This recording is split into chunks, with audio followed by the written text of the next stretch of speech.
It's a heartless disease, robbing a person's motor skills while leaving the mind functioning. ALS, or Lou Gehrig's disease, claims about 5,600 new victims every year.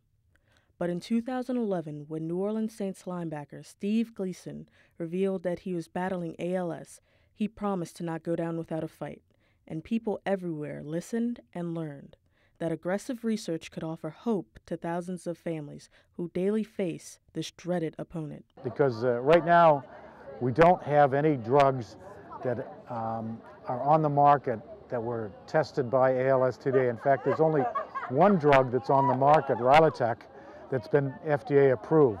The life expectancy of ALS patients is about 2 to 5 years from the time of diagnosis. In fact, only about 1/4 of ALS patients will beat the odds. But one Slidell man named Brett Gleason, who's not related to Steve Gleason, has lived more than 25 years with ALS.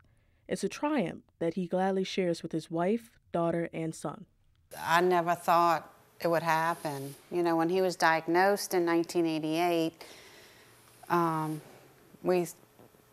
by what they said, we decided to get married that November because the doctor said, oh, next year you'll be in a wheelchair and this is going to happen and this is going to happen and then you're going to die. I mean, it wasn't a good diagnosis at all, so we didn't think we had this much time, but he's shown us all. I'm happy that I've done so well. The Gleason family knows the power of love. Even before Brett and Cindy married, Brett's hands began to weaken. His fingers curled up like this, and when he walked, he kind of drug one leg. Their love carried them through, as Brett, the man who enjoyed hunting and fishing, became weaker. But Brett's desire to see his children grow drove he and his wife to adapt to the disease, but not give up on life. And although he can no longer walk or talk, he uses a computer to type out messages for his family. One frequent conversation involves anything to raise ALS awareness. It's wonderful. You find out all kinds of things, that maybe you're doing, you can help other people, and vice versa. We had a couple that came last week, and they wanted to see how Brett uses one of his machines to help him. So you learn a lot. You learn, what people are doing, what works for them, might work for you. So it's a good resource, I think. Absolutely. We can all vent to one another, when they have issues with getting certain supplies or equipment, we have war stories we can tell. The Gleasons attend many Slidell and New Orleans functions with one goal in mind: to raise funds for research and awareness for people battling ALS.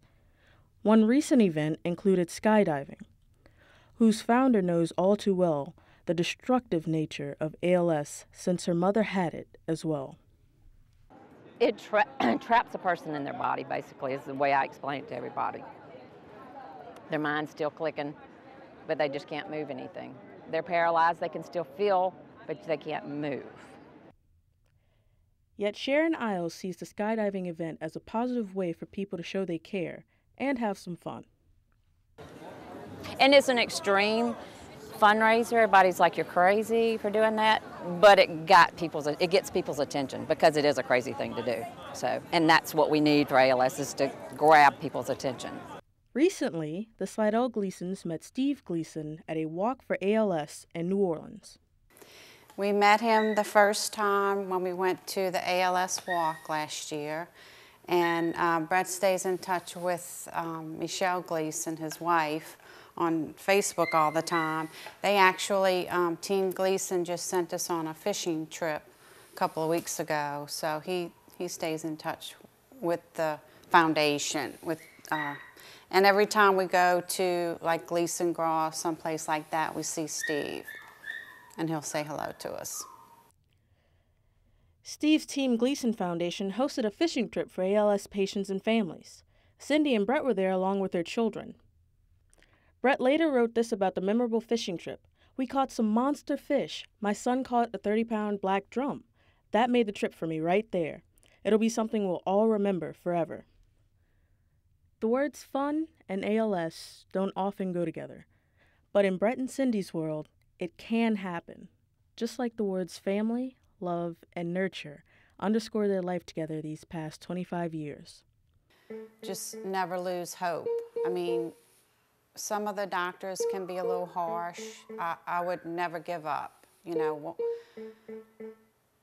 know, they may paint a very dark picture, but it doesn't have to be that way. You know, if you have a will to live and you're a strong person, you know, you can do it. It's kept Brett here. A positive attitude is key, I believe, is most important.